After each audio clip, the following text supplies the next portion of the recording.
मुख्यमंत्री नीतीश कुमार गया की सेवा यात्रा पर हैं। 3 दिवसीय यात्रा पर गया पहुंचे मुख्यमंत्री ने सबसे पहले जिला परिवहन कार्यालय का निरीक्षण किया। इस दौरान उनके साथ परिवहन मंत्री भी थे।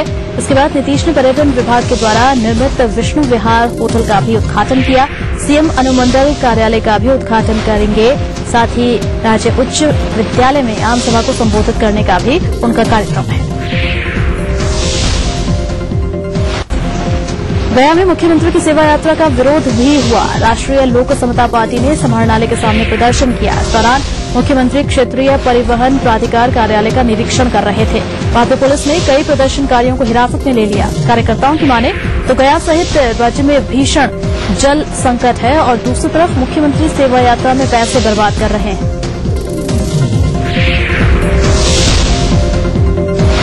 महाराजगंज लोकसभा उपचुनाव के लिए अधिसूचना जारी हो गई है। इसके साथ ही नामांकन की प्रक्रिया भी शुरू हो गई है। जिला प्रशासन ने चुनाव की पूरी तैयारी का दावा किया है। अधिसूचना जारी होने के साथ ही आदर्श आचार संहिता लागू हो चुकी है। आपको बता दें कि महाराजगंज सीट उमाशंकर सिंह के निधन से खाली हुई है। यहां से पूर्व सांसद प्रभुनाथ सिंह आरजेडी के प्रत्याशी होंगे। वहीं शिक्षा मंत्री पीके शाही खुद जदयू बीजेपी गठबंधन का उम्मीदवार घोषित कर चुके हैं खुद को और जदयू प्रत्याशी के तौर पर पीके शाही 13 मई को नामांकन करेंगे, जबकि आरजेडी प्रत्याशी प्रभुनाथ सिंह 14 मई को नामांकन का पर्चा दाखिल करेंगे। बेतिया में निबंधन कार्यालय में बम मिलने से सनसनी फैल गई। सूचना के बाद मौके पर पहुंची पुलिस ने छानबीन के बाद प्लास्टिक के एक बैग से एक बम को बरामद किया। साथ ही पुलिस ने वकीलों को दिए गए धमकी भरे पत्र को भी मौके से बरामद किया, जिस पर फीस कम लेने की बात कही गई है। वहीं पुलिस ने एक और संदिग्ध वस्तु मिलने की बात भी कही। शिवहर पुलिस को बड़ी सफलता हाथ लगी है। 3 हार्डकोर नक्सलियों को गिरफ्तार किया गया है। एसपी के नेतृत्व में की गई छापेमारी में ये गिरफ्तारी हुई। गिरफ्तार नक्सलियों के नाम है अनुराग, विश्वकर्मा, राजेश और राकेश। पुलिस को कई मामलों में इनकी तलाश थी। फिलहाल इनकी निशानदेही पर पुलिस कई जगह छापेमारी कर रही है। समस्तीपुर के राजद विधायक अख्तरुल इस्लाम शाहीन से रंगदारी की मांग की गई है और नहीं देने पर जान से मारने की धमकी भी मिली है उन्हें। विधायक के बयान के मुताबिक समस्तीपुर नगर थाने में मामला दर्ज हो चुका है। विधायक को धमकी एसएमएस के जरिए दी गई। पुलिस फिलहाल मामले की तफ्तीश में जुटी है। पटना के बेऊर जेल में मोबाइल फोन मिलने का सिलसिला जारी है। देर रात तक चली छापेमारी में कई मोबाइल यहां से जब्त किए गए। छापेमारी जेल अधीक्षक के नेतृत्व में की गई। आपको बता दें कि सूबे के सबसे बड़े जेल में कई हाई प्रोफाइल अपराधी बंद है। अभी हाल ही में जिला प्रशासन ने बेऊर जेल में छापेमारी की थी और उसमें बड़ी संख्या में मोबाइल फोन और दूसरी आपत्तिजनक चीजें बरामद हुई थी। मंगलवार को ही खगड़िया मंडल कारा में छापेमारी के दौरान 14 मोबाइल और 10 चार्जर समेत कई आपत्तिजनक सामान बरामद हुआ था। जेल से इतनी बड़ी मात्रा में आपत्तिजनक सामान मिलने से प्रशासन भी सख्ते में है, लेकिन बड़ा सवाल ये कि आखिर जेल के अंदर ये सामान पहुंचा कैसे। भागलपुर के बाथ थाना क्षेत्र में पड़ोसी द्वारा एक गर्भवती महिला के साथ दुष्कर्म करने का मामला सामने आया है। घटना के वक्त महिला घर में अकेली थी। वहीं इस घटना के बाद से ही उसकी स्थिति खराब है। संबंध में पीड़ित महिला के पति ने थाने में मामला दर्ज करा दिया है। हालांकि मामले में पुलिस पर लापरवाही का आरोप लग रहा है। बगहा के गांव में ब्लू फिल्म निर्माण के खिलाफ ग्रामीणों का गुस्सा भड़क उठा। गोबरिया गांव के ग्रामीणों ने एसपी से मुलाकात कर तत्काल कार्रवाई की मांग की। एसपी ने मामले को गंभीरता से देखते हुए जांच के बाद ही कार्रवाई की बात कही है। ग्रामीणों की शिकायत है कि गांव की एक महिला की भूमिका अश्लील वीडियो बनाने में काफी अहम है, लिहाजा वो आरोपी महिला को गांव से बाहर करना चाहते हैं। इसे लेकर महिलाओं ने विरोध प्रदर्शन भी किया। जमुई से अगवा व्यवसायी बैकुंठ लाल वर्णवाल का 4 दिन बाद भी कोई सुराग नहीं मिला। परिजनों का हाल काफी बुरा है। व्यवसायी के घर में मातमी सन्नाटा पसरा है। वहीं परिजनों ने पुलिस की कार्यशैली पर सवाल खड़े किए हैं।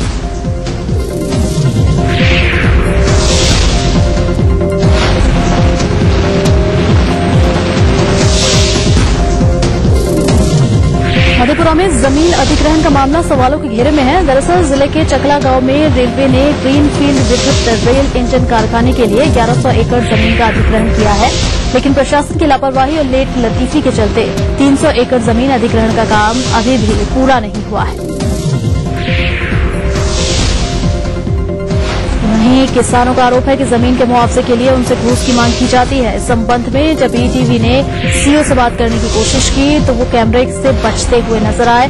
दरअसल रेलवे ने भूमि सत्यापन का काम अंचल अधिकारी के जिम्मे सौंपा है। उनके प्रमाण पत्र पर ही रेलवे किसानों को मुआवजे की राशि देगा, लेकिन किसानों के आरोपों से सीओ की भूमिका संदेह के घेरे में नजर आ रही है।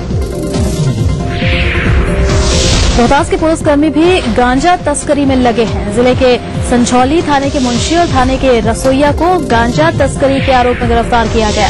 ये गिरफ्तारी एक अन्य गांजा तस्कर की पूछताछ के बाद की गई। हालांकि गिरफ्तार मुंशी ने अपने ऊपर लगे आरोपों से इनकार किया है। गौरतलब है कि इससे पहले देहरी थाने के थानाध्यक्ष को भी गांजा तस्करी के आरोप में लाइन हाजिर किया गया था।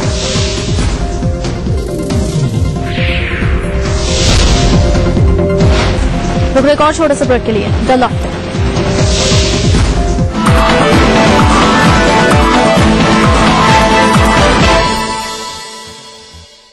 कि आप में भी है वो बात कि आप बन सकें बेस्ट मॉम सुपर गृहिणी, और अगर आपको लगता है कि आप दोनों पति पत्नी हैं बेस्ट कपल, तो अपने एक अच्छे से फोटोग्राफ के साथ और बेस्ट होने की रीजन के साथ हमें मेल करें। आप सबके लिए हमारा ईमेल आईडी है etv@gmail.com। तो देखते रहिए मिसेस भाग्यशाली अब हफ्ते के 3 दिन, सोमवार, बुधवार, शुक्रवार दोपहर 3:30 पे। अब आप पुनः प्रसारण भी देख सकते हैं। जी हाँ, यानी कि हफ्ते के 3 दिन, मंगलवार, गुरुवार और शनिवार सुबह 11:30 पर सिर्फ ETV Bihar Jharkhand. CT Group of Institutions known for the best education, best results, best placements. Think of career. Think of CT.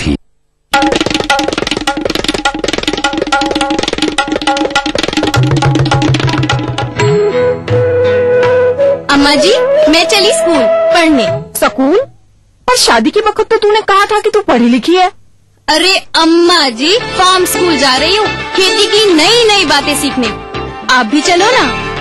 Farm school, जहाँ खेतों में पैदावार बढ़ाने की हर बात किसानों को सिखाई जाती है, जैसे मिट्टी के हिसाब से सही खाद, बढ़िया बीज और जरूरत के मुताबिक कीटनाशक, ताकि कम लागत में अधिक मुनाफा। जीतिए एक फ्लैट और करोड़ों के इनाम। खरीदिए वेक्टस ग्रुप के गंगा, वाटरवेल, वेक्टस पानी की टंकियां और पाइप। पुराने में जो दम है वो नए में कहा। चलो देखे।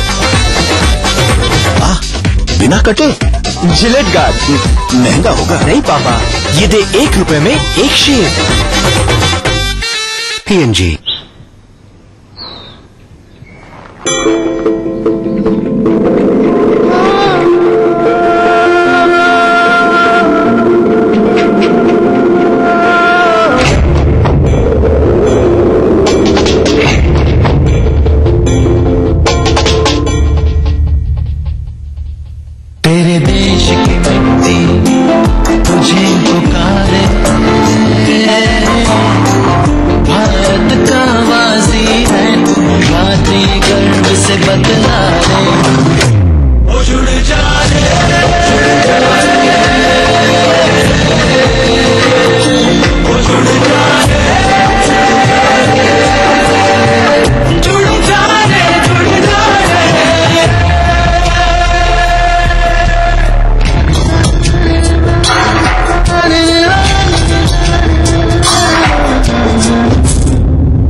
मिट्टी से ही पहचान।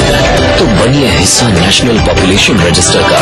कैंप्स शुरू हो चुके हैं। राष्ट्रीय जनसंख्या रजिस्टर, मेरी पहचान, मेरा अभिमान। भारत सरकार द्वारा जनहित में जारी।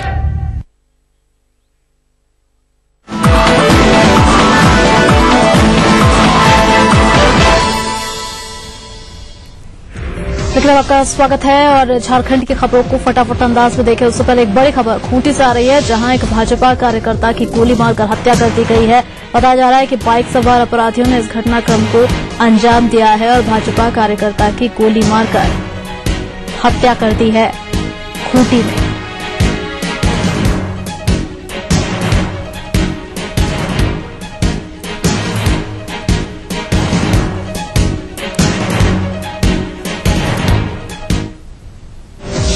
और अब खबरें फटाफट अंदाज में। बिहार में नक्सलियों के खिलाफ पुलिस घेराबंदी चल रही है। इस अभियान का नेतृत्व डीजीपी राजीव कुमार कर रहे हैं। नक्सलियों की धरपकड़ के लिए लातेहार के जंगली क्षेत्रों में पुलिस की छापेमारी चल रही है। मंगलवार को डीजीपी भी लातेहार बरवाडीह के बीच बेंदी जंगल में चले नक्सल विरोधी अभियान में शामिल हुए थे। डीजीपी के अभियान में STF DIG Praveen Kumar, Palamu DIG, Latehar SP और जैप 1 के कमांडेंट भी शामिल थे। हालांकि खुफिया सूचना के बाद शुरू हुए इस अभियान में पुलिस को अभी तक कोई बड़ी सफलता हाथ नहीं लगी है, लेकिन राज्य पुलिस के मुखिया को अपने बीच देखकर ऑपरेशन में लगे जवानों और पुलिस पदाधिकारियों के हौसले बुलंद है। आपको बता दें कि पुलिस लातेहार के सरयू क्षेत्रों को नक्सलियों के चंगुल से मुक्त कराने के लिए ये छापेमारी कर रही है।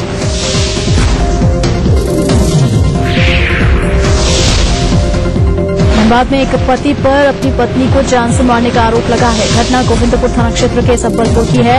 मंगलवार को पति ने न सिर्फ अपनी पत्नी की जमकर पिटाई की थी, बल्कि उसे जबरन जहर भी खिला दिया, जिससे देर रात उसकी मौत हो गई।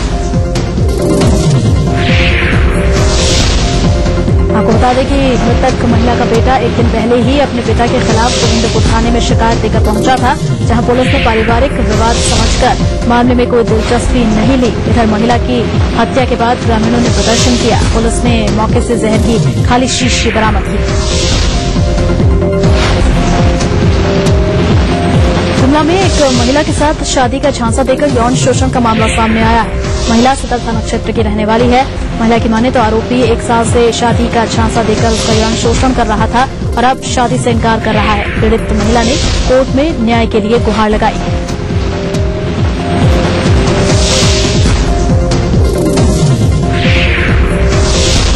गुमला से भाजपा विधायक कमलेश राव जिले की लंबित योजनाओं को लेकर आंदोलन कर रहे हैं। इसी क्रम में विधायक ने रायडीह के मांझा टोली से लेकर चैरपुर तक सड़क चौड़ीकरण कार्य का निरीक्षण किया। विधायक ने कहा कि 2 साल पहले उन्होंने इसके लिए करोड़ों की राशि स्वीकृत करवाई थी, लेकिन पीडब्ल्यूडी की लापरवाही से अभी तक काम पूरा नहीं हो सका।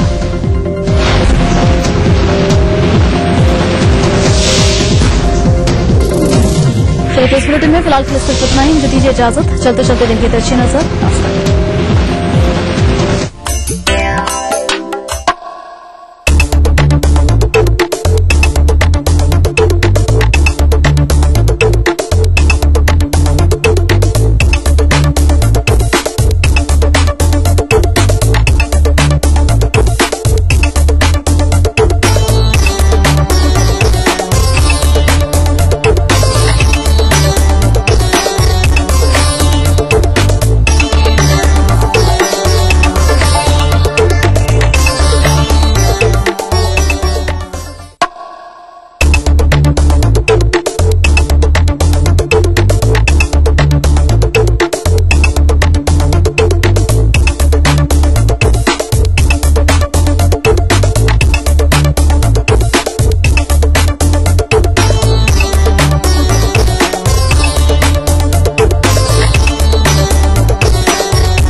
बढ़ रही है जनसंख्या, घट रही है जोत, ऊपर से महंगाई का बोझ। विश्व बाजारों में जारी है प्रतिस्पर्धाओं का दौर।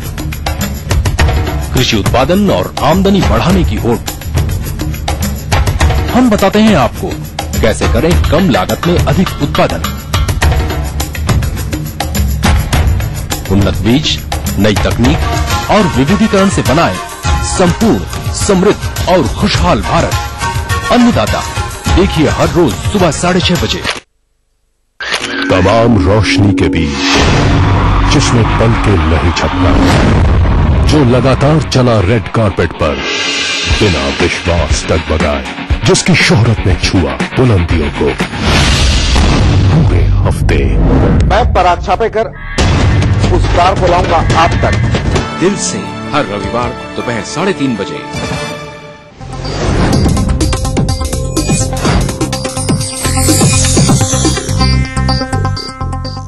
इस कार्यक्रम के सह प्रायोजक हैं पूरे परिवार का हेल्थ टॉनिक हाइड्रोफॉल में। आप हेल्दी, इंडिया हेल्दी। स्कूली शिक्षा पर देखिए हमारी ये खास प्रस्तुति। खोल चुकी हूँ पंख अपने, प्रेशर की फिर भी सपने, बजे तो बेल शुरू होने दो, खेल जीवन की नई हो रस्में। मिसेस भाग्यशाली, मिसेस भाग्यशाली। तेल नून कढ़ाई रोज की लड़ाई आज बंद हो यही। डस्टिंग इस्त्री गैस धोबी मिस्त्री आज और ये नहीं। मिसेस भाग्यशाली, मिसेस भाग्यशाली, मिसेस भाग्यशाली। मिसेस भाग्यशाली देखने वाले सभी दर्शकों को रूपम किशोर का प्यार भरा नमस्कार। आज हमारी पूरी टीम मौजूद है कदम कुआं पटना की महिलाओं के बीच और मौका है कि आप मिलेंगे आज के मिसेस भाग्यशाली निहारिका जी और इनके आस पड़ोस की महिलाओं से। तो चलिए पहला मौका है कि हम आपकी मुलाकात कराएं आज के मिसेस भाग्यशाली निहारिका जी से। नमस्ते मैडम। नमस्ते। और आपसे जानना चाहेंगे कितना साल हो गया, कितना समय हो गया पटना में रहते हुए? मैं 16 ईयर से पटना में हूँ। 16 साल हो गए। और इसके पहले कहाँ रहते थे मैम आप? आरा में मैं रहती हूँ। मेरा जन्म आरा में हुआ, मेरी एजुकेशन भी आरा में हुई, स्कूलिंग कॉलेजिंग। शादी के बाद से पटना में आए आप। तो चलिए आरा में दिन कैसे बीते, कितने कलर्स इन्होंने अपनी जिंदगी में देखे हैं और क्या क्या एक्सपेक्टेशंस और भी हैं इनकी अपनी जिंदगी से, सारी बातें हम आज जानेंगे, इनके मुख से ही जानेंगे। इनफैक्ट फिलहाल मौका है कि आपको मिलवा दें इनके आस पड़ोस की महिलाओं से। नमस्ते। नमस्ते। नमस्ते। नमस्ते।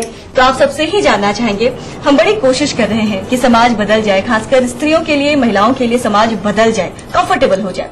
लेकिन लाख कोशिशों के बावजूद भी आज भी हम देखते हैं कि हमारे समाज में दहेज प्रथा उसी कदर व्याप्त है जैसे कि पहले थी। तो क्या लगता है कि सरकार ने भी कई तरह के आरक्षण, इनफैक्ट कई आप कह लें कि परसेंटेज में आरक्षण हमें दे रही है, तो कितना फायदा होगा आरक्षण देने से भी महिलाओं की स्थिति में, किस हद तक सुधार हो सकता है? मैम शुरुआत आपसे ही करना चाहेंगे। मैं तो यही बोलूंगी कि इसका कभी अंत नहीं होने वाला है, ये कभी खत्म नहीं होगा, क्योंकि ये दिन प्रतिदिन बढ़ते ही चला जा रहा है। इसके लिए हम और सरकार मिलकर कितनी भी कोशिश कर लें, स्थिति में कोई बदलाव नहीं आने जा रहा है। दहेज प्रथा का अंत कब हो, एक दूसरे से मतलब उसके प्रति उसके साथ विचार आपस में नहीं करेंगे मिलकर, तो ये कभी इसका अंत नहीं होगा। बिल्कुल सही कहा आपने। मैम आप क्या कहना चाहते हैं? मैं भी कुछ हद तक इस बात से सहमत हूँ। इसके लिए बहुत सारा शिक्षा बहुत जरूरी चीज है। जब तक लोग शिक्षित नहीं होंगे और सारी बातें सब कोई आपस में मिलकर, सरकार और फैमिली नहीं बात को करेगी जब तक पूरी बात को, तब तक ये समस्या खत्म होने वाली नहीं है। तो क्या लगता है मैम, इसके लिए सबसे बड़ा जिम्मेवार किसको मानते हैं आप? कोई एक वर्ग जिम्मेदार नहीं है, क्योंकि हर आदमी लड़की वाले हैं, हर आदमी लड़के वाले हैं। आज मुझे दहेज देना है और कल मुझे लेना है। तो जब तक हर कोई अपनी मानसिक स्थिति को बदलेगा नहीं, मानसिक सोच को बदलेंगे नहीं, तब तक यह समस्या खत्म होने वाली नहीं। बिल्कुल बिल्कुल सही कहा आपने। मैम आप क्या कहना चाहेंगे? इसके लिए तो पूरा समाज जिम्मेदार है और कुछ हद तक लड़की वाले भी जिम्मेदार है, क्योंकि वो देने को तैयार है। वो देने को तैयार है कि हाँ मेरी लड़की है, इसको ऐसे खाली विदा नहीं करेंगे, ये देंगे वो देंगे। और कुछ लड़कियां भी दहेज चाहती हैं, ये भी एक सच्चाई है। लड़की भी चाहती है कि मेरे पापा मेरे को ये दे, मेरे को वो दे। तो जब सब लोग जागरूक होंगे तभी बंद होंगे। ये नहीं कि मेरी लड़की है, मेरे पास इतना है तो हम अपनी बेटी को क्यों नहीं देंगे। ये सोच भी चेंज करना बहुत जरूरी है। बिल्कुल सही कहा मैम आपने। लेकिन मुझे लगता है कि गिफ्ट और डिमांड, इन दोनों चीजों में बहुत बड़ा अंतर है। गिफ्ट वो होता है जो हम अपनी औकात के हिसाब से, अपने चादर के हिसाब से आप कह लें, अपने तरीके के हिसाब से, अपने स्टेटस के हिसाब से देते हैं। लेकिन डिमांड वो है जो हमसे जबरदस्ती आप कह लें, अपनी भाषा में वसूली की जाती है पैसों की। कहीं न कहीं इसके लिए कई सारी बातें भी बनती है। लोग यहाँ तक कह देते हैं कि बेटे को डॉक्टर इंजीनियर बनाया है तो बेटा एक तरह से ब्लैंक चेक है, ब्लैंक चेक बन गया है बेटा।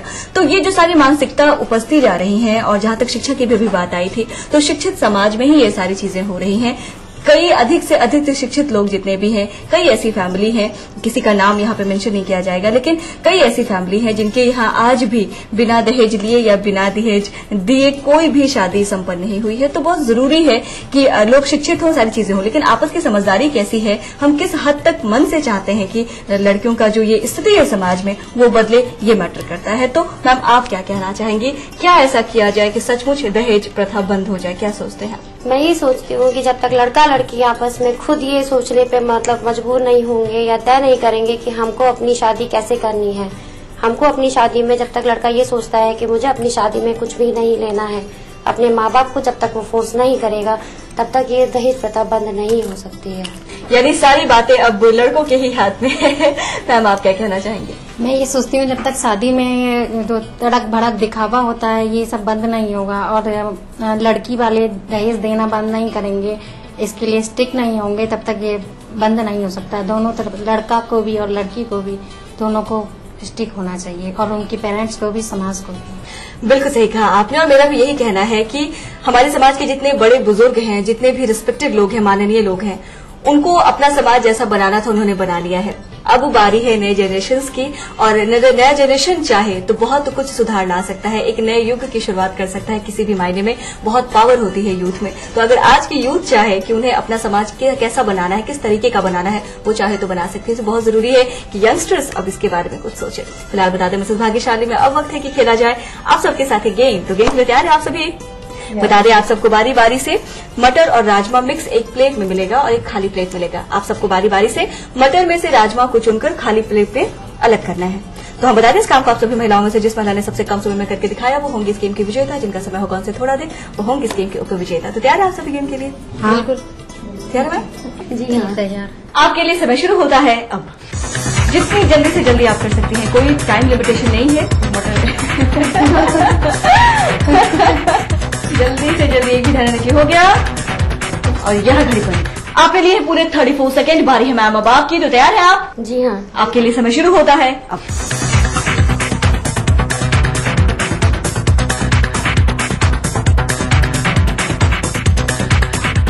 और यहाँ घड़ी बंद।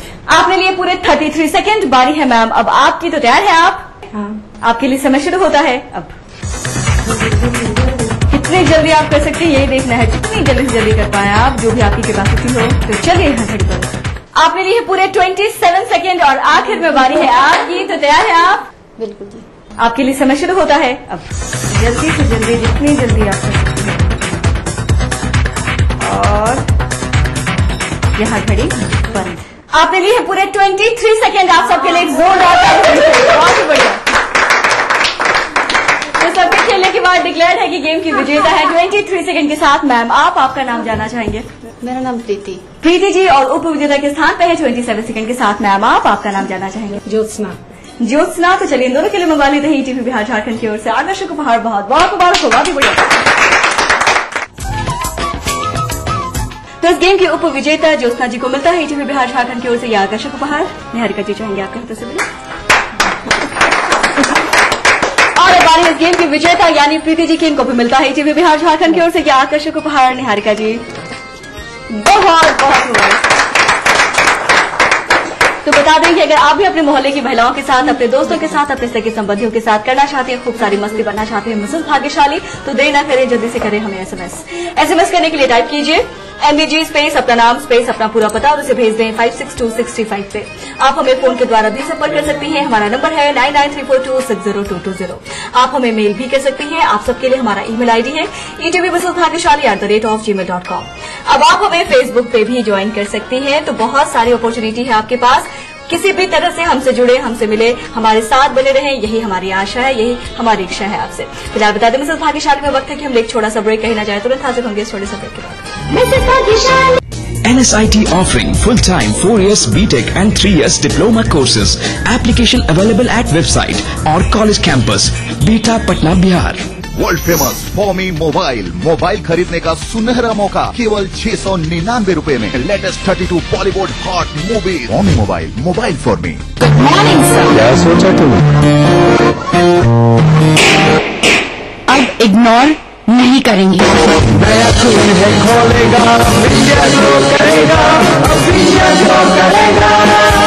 बढ़ाए, शक्ति दे, सौंदर्य निखारे, पूरे परिवार का हेल्थ टॉनिक आइटो फॉलोइंग। आप healthy, India healthy. Desh Bhagat University, a center of innovation, research and entrepreneurship, international standard UG, PG and doctorate program. Desh Bhagat University, Punjab, your freedom to grow. कोई भाई, कोई बादशाह, तो कोई शहंशाह, कोई angry young man, तो कोई stunt man, किसी का झगड़ा, किसी का लफड़ा, लव हेट का मामला आम है यहाँ। सुर्खियों में रहने की अदा खूब आती है इन्हें। अपने अपने तरीके से काम करते हैं सब इंडस्ट्री में, इसीलिए तो खासा दिलचस्प है फिल्मी दुनिया की खबरें। देखिए फिल्मी नामा इस समय पर। इस कार्यक्रम के सह प्रायोजक हैं रक्तदान के बारे में मालूम है, रक्तदान महादान। ब्लड डोनेट का सवाल है तो हम नहीं कर सकते, हमको ऐसे भी नहीं हम दे सकते हैं। आपको देना पड़ेगा। नहीं समझाइए ना जी। अरे वो है तो नहीं सुन रहा है, गुस्सा रहे। अरे जाइए पकड़, जानते हैं कुछ होगा। अरे महाराज कोई दिक्कत नहीं होगा, खट से जाएगा, फट से निकल जाएगा। अरे नहीं, अरे इस कार्यक्रम के सह प्रायोजक हैं यमुना आवास डेवलपर्स इंडिया प्राइवेट लिमिटेड। सुबह से दोपहर, शाम से रात, प्रदेश में क्या क्या हो रहा है जानना चाहता है हर कोई। बिहार और झारखंड की एक विरासत और प्रदेश में ही होने वाली घटनाओं की नजदीकियां हमें उत्सुक करती हैं उन खबरों की तरफ। इसलिए दोनों प्रदेश की खबरें दिन भर देखिए प्रादेशिक बुलेटिन में। अपना बिहार, जोहार झारखंड और राजधानी में सिर्फ ईटीवी बिहार झारखंड पर। तमाम रोशनी के बीच जिसमें पलके नहीं झपका, जो लगातार चला रेड कारपेट पर बिना विश्वास डगमगाए, जिसकी शोहरत ने छुआ बुलंदियों को पूरे हफ्ते। मैं पराग छापेकर उस कार को लाऊंगा आप तक, दिल से, हर रविवार दोपहर 3:30 बजे। ब्रेक के बाद स्वागत है आप सबका मिसेस भाग्यशाली में, और हम हैं आज की मिसेस भाग्यशाली निहारिका जी के साथ। तो निहारिका जी, आपने बताया कि सारी चीजें आरा से हुई, पढ़ाई लिखाई, बचपन सब कुछ वहीं पे बीता। तो ये कहना तो बिल्कुल लाजमी है कि आरा से आपका जो संबंध है वो बिल्कुल अटूट है और आरा बहुत ही प्रिय जगह है आपके लिए। ये भी जानना चाहेंगे कि पटना आए, कुछ आपने कहा कि 16 साल हुए, तो यहाँ पे कैसे कैसे आप लोग आए और कैसा लगा वहाँ से यहाँ आना? यहाँ मेरी शादी हुई, शादी करके ही मैं यहाँ आई, तब से यहाँ की हो गई। फिर भी आरा से बहुत लगाव है। कितना मिस करते हैं आरा को आप? बहुत मिस करती हूँ। पहले पापा मम्मी सब लोग आरा में रहते थे, लेकिन अब भाई लोग की जॉब यहाँ हो गई। एक भाई रांची में है, एक भाई पटना में ही है, तो सब लोग यहाँ गए। मेरी मम्मी की डेथ हो गई 2 साल पहले, तो अभी भी कुछ लगती है, कमी लगता है कि हाँ आरा में ही सब कुछ छूट गया है। एक बड़ी सिस्टर है वो आरा में है, और मेरा ननिहाल भी आरा है। आरा ही है? हाँ, मामी लोग हैं, मौसी लोग हैं, तो हम लोग जाते आते रहते, लेकिन बहुत कम। हाँ, क्योंकि मेरे हस्बैंड का टूरिंग जॉब है, ये अक्सर बाहर ही रहते हैं, तो फिर घर की देखभाल, बच्चे, ये सब मेरी जिम्मेदारी है। और सभी जिम्मेदारी को पूरा करने की आपने पूरी कोशिश की है। हाँ, ये भी जानना चाहेंगे कि निहारिका जी शुरू से कैसी रही हैं? बचपन से काफी चुलबुली रही हैं, काफी शांत, गंभीर, क्या कहना चाहेंगे? नहीं, मैं बिल्कुल चंचल रही हूँ, और हर बात में हंसना, हर बात को मजाक में लेके चलना, सीरियस रहना मेरी आदत नहीं है। और चंचल रहना ही पसंद है आपको? हाँ बिल्कुल। जब भी कुछ होता है तो मैं बच्चों को भी हमेशा बोलती हूँ, अगर ये कभी आपस में झगड़ा किए या थोड़ा, तो बहुत सारा टेंशन है मेरी लाइफ में, बहुत सारा टेंशन है, इसलिए हमेशा हंसते रहना चाहिए। जो समय मिला है उसको हंस के खुशी खुशी ही गुजारना चाहिए। तो बहुत ही पॉजिटिव एनर्जी है इनके अंदर। इन्होंने कहा भी कि जो भी समय हमें मिलता है, जिंदगी बहुत व्यस्त है, काफी बिजी हैं हम, काफी सारे टेंशन है, लेकिन जो ही समय मिलता है आप उसको हंस के खुशी खुशी गुजारे तो ज्यादा बेहतर है। तो बहुत सही बात उन्होंने कही। ये भी जानना चाहेंगे पढ़ाई लिखाई आपकी कहाँ तक हुई, और कभी मन में आया कि कुछ जॉब करना है, अपने लिए कुछ करना है, कभी आया मन में? मैंने पॉलिटिकल साइंस से MA किया। शादी से पहले मेरी इच्छा होती थी कि मैं जॉब करूं, और मैं लड़की लोगों को पेंटिंग क्लासेज अपने घर में ही चलाती थी। पेंटिंग, टाई एंड डाई, ये सब चीज़ का बड़ा शौक था। लेकिन यहाँ आने पर चूंकि मेरी सासू माँ भी जॉब करती थी, तो उनकी ड्यूटी थी, वो सुबह चली जाती थी, पटना सिटी जाती थी नारायणी कन्या में। तो घर में किसी को रहना चाहिए था, तो इसलिए घर की स्थिति देखते हुए फिर बच्चे भी आ गए, लेकिन घर में भी बहन ने बहुत कुछ किया। कुछ दिन तक बुटीक चलाया, उसके बाद सिलाई कढ़ाई पेंटिंग तो आपने कहा ही। टेडी बियर भी बहुत सारा बनाया। ये सब मेरे हस्बैंड भी बहुत